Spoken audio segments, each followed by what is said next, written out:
नमस्कार मित्रांनो, सीड्स किचनमध्ये तुमचं मनपूर्वक स्वागत. आज आपण पोह्यापासून एक छानसा नाश्ता पाहणार आहोत. मऊ आणि लुसलुशीत, एकदम झटपट होणारा.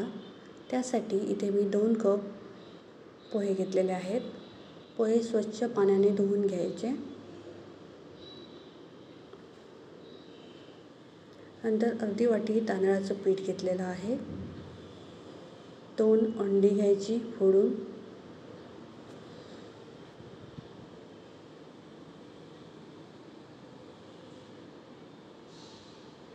नंतर चवीनुसार 1 चमचा इथे मीठ घेत आहे मी.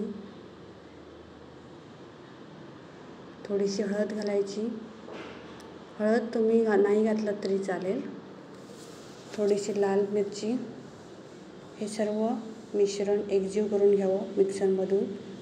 तुम्ही हाताने सुद्धा करू शकता, पण पोहे हाताने बारीक होत नाहीत, म्हणून मी मिक्सरला लावलेले आहेत. थोडंसं जिरं आणि 1 वाटी इथे पाणी घेत आहे. हे तुम्ही पाहू शकता, मिक्सरला बारीक करून घेतलेलं आहे. पोहे बारीक झालेले आहेत. यामध्ये तुम्ही पाणी घालावं 1 ग्लास, म्हणजे ते पातळ होईल.